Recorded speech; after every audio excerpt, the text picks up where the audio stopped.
Assalamualaikum warahmatullahi wabarakatuh. Halo semuanya. Selamat datang di podcast MPK SMA Negeri 8 Garut. Semoga semuanya dalam keadaan baik dan semangat ya. Iya, bener banget. Di episode kali ini kita akan bahas topik yang sangat penting dalam kehidupan sehari-hari. Apa itu? Yaitu public speaking atau kemampuan berbicara di depan umum.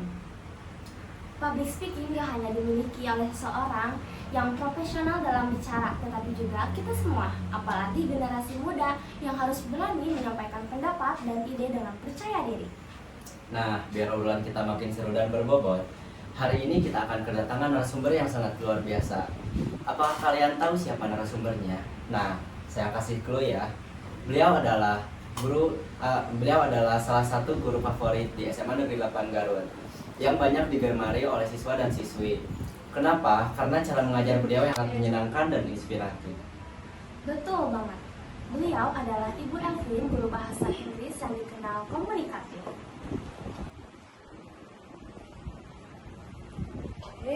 Ya. Halo Ibu Elvin. Terima kasih telah hadir di acara podcast kali ini. Terima kasih juga. Pokoknya I love you deh. Iya. Oh, can I help you? Ada yang bisa dibantu? Ya, Ibu, di sini kita ada beberapa pertanyaan yang mungkin akan kita sampaikan kepada Ibu untuk bertanya mengenai beberapa hal. Oke. Langsung aja ya Bu. Pertanyaan pertamanya, apa itu public speaking menurut Ibu? Wih, keren nih pertanyaannya. Dengerin dulu ya. Saya Elvin, saya adalah guru mereka dan perlu Ibu dulu, mau disclaimer dulu nih saya, boleh kan disclaimer ya? Ya. Bahwa Ibu di sini bukan ahli. Jadi bukan ahli public speaking, itu karena hanya penilaian kalian aja yang menganggap Ibu itu pandai berbicara. Padahal pada kenyataannya tidak begitu juga. Jadi disclaimer-nya apa? Saya di sini adalah guru dan saya akan menjawab pertanyaan apapun yang keluar dari kalian berdasarkan apa yang saya alami. Oke? Clear? Oke, Bu. Jadi bukan berdasarkan keilmuan. Oke. Mana enggak? Pertanyaan pertama. Pertanyaan pertama, apa itu public speaking menurut Ibu? Public speaking. Saya lihatnya ke kamu ke dia. Ke kamera atau ke kamu nih? Ke kamera. Oke. Jadi ke kalian aja deh, karena saya lebih mencintai kalian daripada kamera. Jadi akan ada kalian ya. Jadi apa itu public speaking? Public speaking adalah kemampuan berbicara di depan banyak orang. Banyak itu artinya lebih dari dua. Oke. Dan kemampuan menyampaikan pesan sehingga pesan yang apa ingin kita sampaikan itu sampai kepada pendengar. Jadi that is public speaking. Dan public speaking adalah kemampuan menyampaikan pesan kepada si pendengar supaya pesan itu tersampaikan dengan tepat. That is public speaking. Baik, terima kasih. Selanjutnya. Keren ya? Keren. Oke, terus. Ya, selanjutnya pertanyaan yang kedua Ibu. Oke. Lalu mengapa public speaking penting untuk dikuasai semua orang, terutama generasi muda? Kenapa ya? Kenapa public speaking itu perlu dikuasai? Ya. Kenapa anak muda itu perlu bisa public speaking gitu? Gitu kan pertanyaannya? Ya. Jadi karena alhamdulillah kita itu diberi kemampuan untuk berbicara ya kan ya. Apa tujuan dari berbicara adalah menyampaikan pesan. Oke? Dan pesannya itu harus pas dengan apa yang kita ketahui. Jadi otomatis kemampuan public speaking itu harus dikuasai, bahkan dari level anak-anak sekalipun, apalagi udah remaja. Kenapa? Karena setiap hari kita itu bersosialisasi, dan sosialisasi itu full of speaking, penuh dengan bicara. Bagaimana mungkin kita akan menangkap pesan seseorang dengan tepat kalau si orang yang berbicara itu kemampuan berbicaranya, dalam artinya kemampuan membuat orang paham itu tidak begitu bagus. Jadi apakah penting? Oh sangat gitu. Contoh nih, Teteh dan akan bertanya pada ibu. Itu kan memerlukan keterampilan untuk berbicara, sehingga pertanyaan yang Teteh sampaikan kepada ibu ditangkap oleh ibu. Jadi you are great, kalian itu sudah memiliki kemampuan public speaking sesungguhnya. Karena bertanya juga harus ada itu. Kita tidak bisa bertanya begini, apakah public speaking itu perlu Ibu Elvin, kan tidak. Dengan ada datar, tidak ada mimik, itu kan nggak enak kan?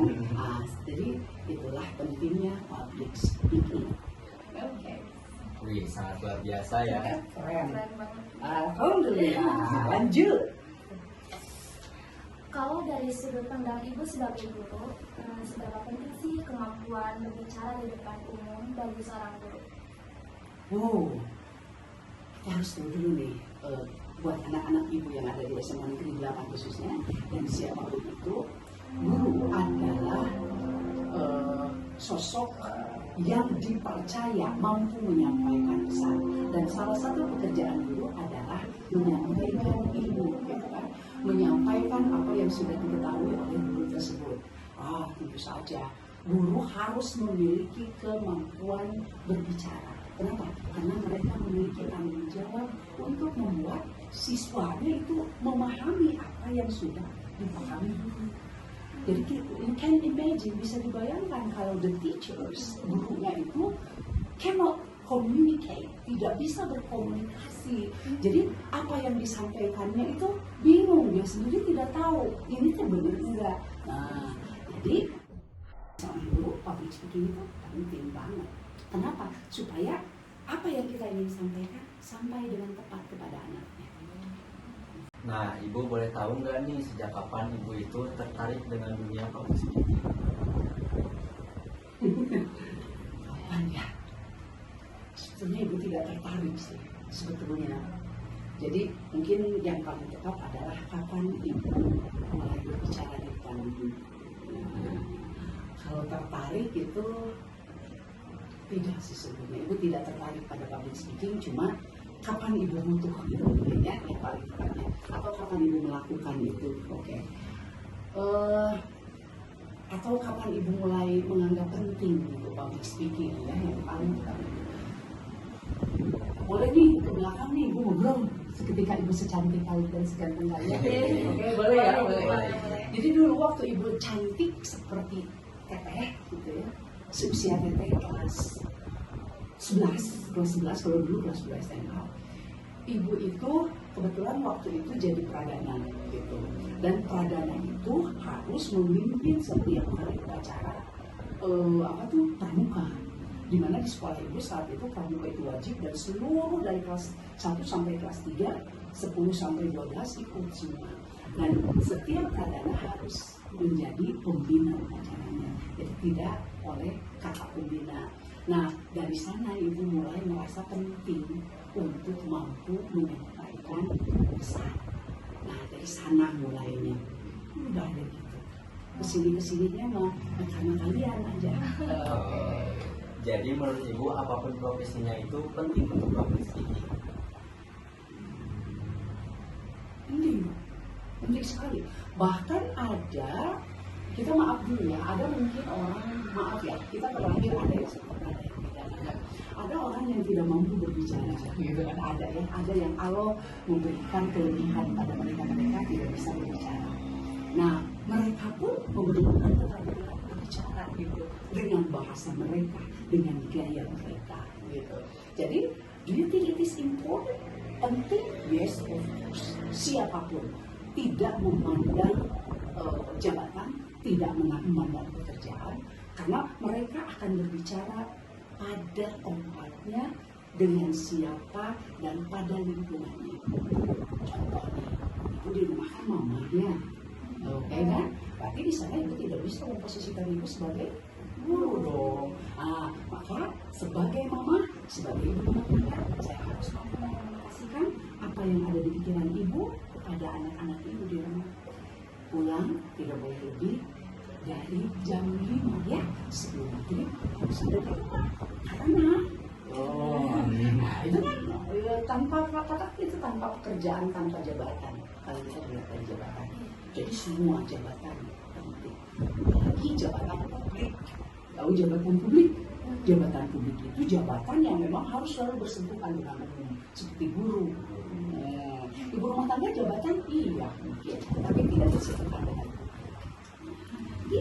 Terima kasih Ibu, jawabannya sangat luar biasa. Oke, keren kan? Keren. Thank you. Oke. Buat pertanyaan selanjutnya, mungkin Ibu boleh diceritakan pengalaman pertama Ibu pada saat berbicara di depan banyak orang. Oke, itu tadi. Waktu kelas 2 SMA itu pertama kali saya terpilih jadi pradana, waktu itu yang dipilih oleh seluruh siswa. Jadi dulu itu dipilihnya oleh seluruh siswa dari kelas 1 sampai kelas 3. Dan Ibu terpilih. Dan saya terpilih menjadi pradana saat itu, pradana putri ya. Mana ada pradana putri, ada pradana putra. Dan dimana mulai dari sana saya memiliki kewajiban untuk menyelenggarakan upacara sebelum kegiatan pramuka diadakannya sebelum sekali. Nah dari sana Ibu pertama kali tampil itu di sana. Ada lagi? Ada Bu. Apa sih tantangan Ibu gitu ketika Ibu berbicara di depan umum? Apakah merasakan gugup atau apa gitu? Kapan nih, dulu atau sekarang? Dimulai dari dulu Sampai sekarang. ya. Oke. Keren banget nih kamu. Keren. Pertanyaannya bisa sebagus ini ya. Seberapa lama itu merancang pertanyaan itu? Sama banget. Yang pasti memerlukan waktu. Pasti membutuhkan waktu. Oke. Apa tantangan terberat? Tantangan terberat ketika berbicara di depan umum. Pada dasarnya sih sama ya. Gugup? Ya. Karena apa? Ketika tidak menguasai materi. Gugup? Tidak. Tidak pernah gugup. Kenapa? Karena Ibu selalu mempersiapkan materi Berbicara. jauh sebelum berbicara. So I read a lot, banyak baca dulu, mengantisipasi segala kemungkinan. Dan ketika Ibu tidak menguasai materi yang akan dibicarakan, di sanalah muncul gugup. Gitu. Kenapa gugup? Karena Ibu takut informasi yang Ibu sampaikan salah. Hanya itu saja. Bukan takut diprotes dan didemo, tapi Ibu takut apa yang Ibu ingin beritahu pada orang itu salah. Jadi intinya nervous ada ketika apa? Tidak menguasai materi. Karena penguasaan materi itu segalanya. Ketika kita berbicara dan mengetahui materi, apapun yang akan muncul, itu akan handle ada solusi. Gitu kan? Baik, terima kasih. Buat pertanyaan selanjutnya mungkin masih berhubungan sama jawaban Ibu yang tadi. Kan ada sebut seperti yang Ibu tadi bilang. Terus bagaimana sih cara Ibu untuk mengatasi rasa gugup di saat berbicara di depan umum? Ketika berbicara di depan umum dan kita sudah menyiapkan materi gitu ya, materinya sudah siap, ternyata berhadapan dengan audiens yang tidak beyond my expectation, di luar dugaan. Seperti banyak banget ya. Seperti banyak banget atau orangnya keren-keren gitu kan ya. Jadi bagaimana menangani hal tersebut? Sejauh ini mudah-mudahan tidak pernah Ibu alami ya. Sejauh ini mudah-mudahan tidak pernah Ibu alami dan tidak pernah dialami oleh semua orang yang Ibu sayangi termasuk kalian. Alhamdulillah Ibu tidak pernah merasakan kegugupan yang besar sebesar itu. Kalaupun pernah menghadapi kegugupan karena audiens yang dihadapinya di luar dugaan kita jadikan mereka itu adalah sumber daya yang akan membantu kita. Itu caranya. Jadi satu, Ibu tidak pernah berpikir bahwa saya akan menggurui, tapi Ibu hanya berpikir saya akan memberitahu apa yang Ibu tahu. Itu dulu. Upacara, kita kan suka upacara ya, di depan itu. Pada saat Ibu menjadi pembina upacara, saya tidak diniatkan itu tidak menggurui, tapi Ibu ingin memberitahu apa yang Ibu tahu. Sampai kalau ada yang bagaimana gitu di luar, itu gunakan sebagai sumber daya yang akan membantu kita. Karena ketika kita berpikir positif, maka our chemistry, apa chemistry itu? Kimia, zat kimia yang ada di dalam tubuh kita pun akan bereaksi dengan the natural chemistry, dengan chemistry atau zat kimia yang ada di alam. Nah, kalau positif insya Allah itu akan memberikan hal yang positif kepada kita. Lain halnya ketika kita melihat, wah ini aku mau ditanya-tanya nih sama anak MPK nih tentang public speaking, ini anak-anak ngapain? Nah udah itu, udah kita udah jangan. Tapi ketika ibu ditanya, Bu, boleh Bu jadi yang berbicara tentang public speaking? Ibu berkata, aduh, aku bukan ahli tapi aku siap berbagi. Nah, gitu deh caranya. Oke, jadi jadikan alat, jadikan sumber daya yang kita yakini mereka akan membantu kita. Ya, Keren, Ibu. Nah, ketika Ibu berbicara nih, apa strategi untuk mempertahankan audiens untuk memperhatikan Ibu selama berbicara? nah itu yang sulit. Itu yang sulit ya. Karena kita menghadapi di kelas 36 orang. Di depan banyak orang, sekian puluh orang. Ketika kita sedang berbicara di sekolah lain, wah sekian ratus orang gitu kan. Bagaimana mempertahankannya? Ibu biasanya memakai gestur, gerak tubuh yang mampu catching eye, mengundang perhatian mata kepada kita. Lalu the tone itu tinggi rendah suara. Lalu juga mimik, semuanya ibu gunakan, termasuk ibu menyebut nama. Jadi kita usahakan dulu tahu nama seseorang yang ada di sana. Kalau bisa kita sebut orang yang paling berpengaruh di tempat itu siapa. Nah, kita sebut namanya. Dan biasanya yang paling catching the attention itu adalah dengan memberikan pertanyaan. Tapi pertanyaannya tidak boleh yang sulit, yang akan menjatuhkan harga diri yang ditanya. Itu tidak boleh. Jadi sediakan pertanyaan mengenai materi yang kita sampaikan, dan pertanyaannya tidak boleh sulit. Dan membuat yang ditanya tidak tahu, itu akan menjatuhkan harga diri. Dan di sana awal keruntuhan kita. Nah, gitu. Jadi ditanya dan pertanyaannya harus bisa membuat mereka bangga. Bisa. Dan kita harus pilih orang mana nih yang akan kita tanya, dan pilih yang akan mampu menjawab. Jangan yang tidak akan mampu. Begitu deh. Nah, bagi kalian yang ingin mengetahui bagaimana sih cara mempertahankan perhatian audiens, sudah disampaikan oleh Bu Elvin ya. Oke,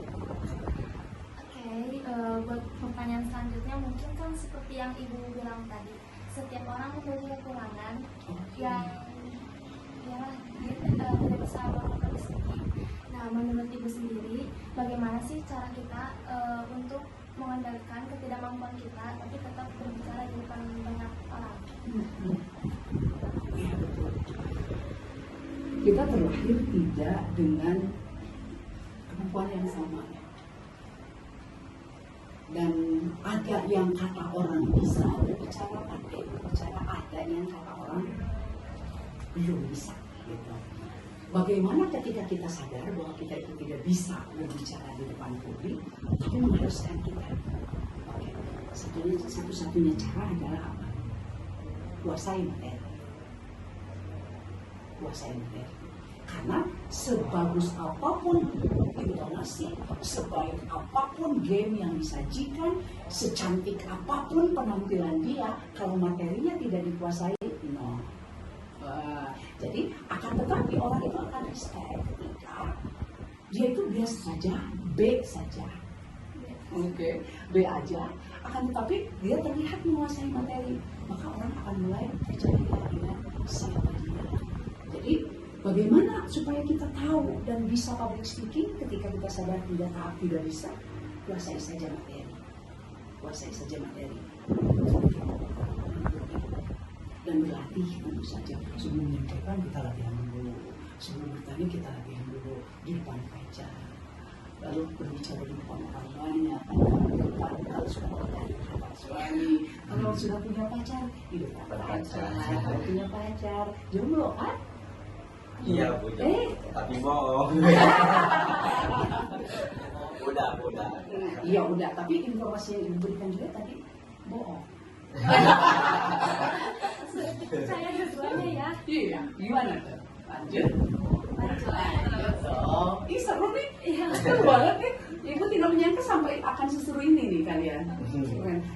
Jadi you have the ability to speak in front of public. Kalian memiliki kans, kemungkinan untuk mampu berbicara di depan publik. Karena because of your eyes, matanya menunjukkan demikian, tinggal dipupuk. Keren nih, ibu tidak expect seperti ini awalnya. Oke. Tinggal kita belajar bagaimana caranya kita tampil di depan orang ya Bu. Betul sekali. Tanya dong lebih banyak Pak. Tanya lebih banyak. Satu pertanyaan berapa nih harganya? Waduh. Satu seblak ya, satu pertanyaan satu piring seblak. Nih kalau kita ibaratin tadi pertanyaan kita kan banyak, berapa seblak dan berapa mangkok. Nah itu resiko dong. Gimana nggak bisa jam segini? Oke, lanjut Bu. tolong ditoli sudah berapa pertanyaan? Nanti saya akan dapat seblak yang banyak. Aduh, aja Bu ya. Oke. Buat pertanyaan selanjutnya, kan tadi juga Ibu bilang kalau misalkan public speaking Ibu menggunakan itu aja, bisa juga gestur tubuh. Nah menurut Ibu dalam public speaking itu apa sih yang paling penting? Apakah itu gaya bahasa, gaya bicara, ataupun mimik wajah? Semuanya penting. Semuanya memegang peranan yang sama. Karena coba bayangkan, ketika ibu pada saat ini ngobrol, materinya terkuasai. Lalu ibu tidak pakai mimik, lalu ibu tidak pakai intonasi. Dengarkan saya. Jadi it's like artificial intelligence. Flat Ibu ya. Flat. Jadi mimik itu sangat penting ya. Penting dong. Hei, aku tuh kamu tahu nggak? Aku tuh cinta banget sama kamu. Dengan mengatakan begini, kamu tahu nggak? Aku cinta banget sama kamu. Aduh, malah serem Bu itu.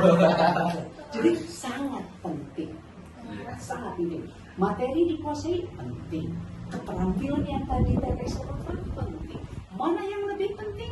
Sama. Memegang peranan penting. Juga dapat mengekspresikan juga Ibu ya perasaan kita. Betul. Aku suka banget sama kamu tadi. Tuh lihat wajahnya itu gitu. Aku suka banget sama kamu. Jadi mencerminkan ekspresi yang sedang kita rasakan. Betul. Jadi sama penting. Lalu Ibu, saya akan berikan pertanyaan nih yang cukup menantang untuk Ibu. Berarti sebelahnya dua piring. Gimana? Nih, apakah ketika Ibu berbicara pernah mengalami kritik negatif dari audiens? Secara langsung, Iya, atau belum? secara langsung, bukan belum, mudah-mudahan tidak. Tidak ada. Secara langsung, tidak langsung, saya tidak tahu. Secara tidak langsung, saya tidak tahu. Akan tetapi, kita harus tahu bahwa kritik itu disampaikan harus dalam forum. Kalau kritik disampaikannya tidak dalam forum yang terstruktur, tidak usah didengar. Kita abaikan saja ya Bu. Tidak diabaikan, tapi didengar, tapi tidak usah diberi umpan balik, tidak usah direspon. Akan tetapi ketika kritik atau apapun itu namanya kalau saatnya reflection, reflectionnya disampaikan di dalam publik dan kita disaksikan oleh orang banyak, itu baru namanya kritik yang membangun. Jadi kalau tidak secara formal di dalam forum tidak perlu direspon, masukkan saja, kita terima, kita refleksi, bener nggak nih gue begitu? Kalau bener gue begitu, ya kita perbaiki. Kalau enggak, kenapa orang begini? Kita cari tahu kenapa orang sampai berbuat begitu. Oh berarti ini teh aku teh kurang ini. Jadi lebih baik segalanya kembalikan kepada kita dan cari perbaikannya daripada mencari kesalahan yang ini kenapa dia begitu, jangan apa-apa juga. Yang penting bagaimana membuat kita better and better. Kalau ibu, Terima kasih jawaban yang sangat-sangat baik. Banget tangan dong, aduh. Nih, maksudnya I love you. Oke, gimana? Kan Ibu sebelumnya sering public speaking, terus juga kan menghadapi atau bersosialisasi dengan orang. Apakah Ibu pernah menemukan orang-orang yang ketika Ibu public speaking akan menyampaikan suatu pesan ataupun pengalaman, apakah orang itu udah fokus? Terus juga bagaimana sih cara Ibu menangani orang yang kurang fokus saat Ibu public speaking? Pernah. Pernah, terutama ketika berbicara. Contoh kecilnya ketika di kelas lah. 36 siswa dengan 36 karakter, dengan 36 latar belakang tadi malamnya terjadi apa. Nah, kalau di kelas dulu ya, karena ibu ada dulu. Kalau di kelas ada yang tidak fokus pada itu, kita lihat dulu. Kalau dia mau tidur dan kalau ngantuknya akut, kita biarkan. Kalau ibu. Kalau dia ngantuknya tidak akut, kita beri waktu untuk keluar mengambil udara. Kenapa? Karena ngantuk itu adalah indikasi kurang udara. Maka si anak ibu akan suruh keluar. Dan ibu beri waktu biasanya tidak boleh lebih dari 2 menit ya kan? Teh gitu biasanya. Tapi kalau berbicara bukan di kelas, nah itu yang susah. Ketika berbicara dengan ibu, di mana teleponnya sudah ada dari anaknya, di mana anaknya sakit, nah we find the solution. Kita cari solusinya. Kenapa begitu? Biarkan dia melakukannya supaya satu ruangan itu tidak terpecahkan justru fokusnya oleh perilaku dia. Nah, jadi kita lihat dulu di mana letak permasalahan, kenapa dia melakukan ketidakfokusan. Jangan sampai karena nilai subjektif rusak susu sebelahnya. Karena ayat tai berit, susu itu tidak dimakan akhirnya. Jadi lebih baik kita ambil dulu si itunya kesampingkan dan fokus pada yang banyak. Gitu. Nah, dari sekian banyak pertanyaan tentunya ada manfaat tuh dari public speaking. Boleh paparkan apa sih manfaatnya dari public speaking di depan banyak orang? Manfaat bisa ya, manfaat bisa melakukan public speaking. Manfaatnya juga kita tersampaikan dengan pas gitu kan. Iya. Jadi ketika ibu mengatakan ini tuh A huruf besar, ketika kita menyampaikannya dengan tepat maka pesannya tetap A huruf besar. Iya. Itu keuntungannya, sehingga tidak ada misunderstanding, tidak ada misunderstanding. Dan juga membangun keberanian ya Bu. Itu satu di antaranya. Ketika bagi kitanya keberanian kita untuk berbicara, untuk to speak up itu naik gitu. Betul sekali, betul sekali. Oke. Meningkatkan kepercayaan diri, meningkatkan penghargaan dari orang gitu. Jadi ketika kita mau menyampaikan pesan dengan benar, maka orang akan percaya, oh ibu ini pesannya benar, diterima dengan tepat. Itu penghargaan juga naik kepada kita. Oke? Menurut Ibu, public speaking itu bisa untuk dipelajari atau emang dari bakat alaminya gitu? Bisa dipelajari. Bisa dipelajari. Jadi anak-anakku sekalian, semua orang bisa menjadi wakil bicara. Bisa, sangat bisa. Oleh karenanya ada kelas public speaking. Itu artinya apa? Bisa dipelajari. Kalau public speaking tidak bisa dipelajari, tidak akan ada kelas kursus public speaking. Gitu kan? Apakah terlahir? Kalau tone suara, jenis suaranya terlahir, tapi pengaturan tinggi rendah bisa dipelajari. Jadi bisa dipelajari. So please belajar. Oke. Nah, Ibu, ketika Ibu berbicara di depan banyak orang, tiba-tiba Ibu salah menyampaikan sesuatu. Nah, antisipasi apa sih gitu? Bagaimana caranya? Ya, bagaimana? Ternyata yang aku sampaikan itu ternyata salah gitu ya. Aduh, parah tuh ya. Karena itu efeknya jelek ya, efeknya jelek. Seharusnya 2 tambah 2 itu 4, lalu ibu terlanjur salah mengatakan 6. Iya. Bagaimana itu caranya? Jangan takut meminta maaf. Karena orang justru akan respect ketika kita mengakui bahwa aku itu salah loh di situasi ini tadi. Mohon maaf ya. Jadi yang ternyata sudah saya temukan informasi yang lebih baru bahwa 2 tambah 2 itu adalah 4. Dan tadi saya menyampaikan 6. Oh ini saya bagaimana ini? Tanda-tanda saya tidak fokus nih. Nah, itu caranya. Dan caranya pilih aja yang tepat. Nah, Ibu sebagai penutup dari pertanyaan-pertanyaan sebelumnya, apakah Ibu ada nasihat untuk public speaking? Nasihat untuk anak-anak tentang bagaimana cara public speaking. Oke. Nasihatnya adalah belajar Karena ternyata public speaking adalah satu keterampilan yang bisa dipelajari. Jadi tidak boleh dan jangan pernah berkata, aku itu tidak bisa berbicara di depan umum. Karena kita sudah buktikan bahwa public speaking itu adalah satu keterampilan yang bisa dipelajari. Jadi belajar terus dengan cara read and read and read and read. Gitu, Teteh. Wah, keren banget Ibu, suaranya sangat merdu dan bikin adem sekali. Iya nih, kayaknya Bisa waktu laku. muda ibu itu singer banget. Iya betul, waktu muda ibu itu cantik, tapi sekarang sudah tidak ada lagi. Jangan gitu ibu. Alhamdulillah. Bisa lah Bu bikin album di Spotify. Boleh. Nanti kalian dengerin juga ya. Boleh. Benar nih.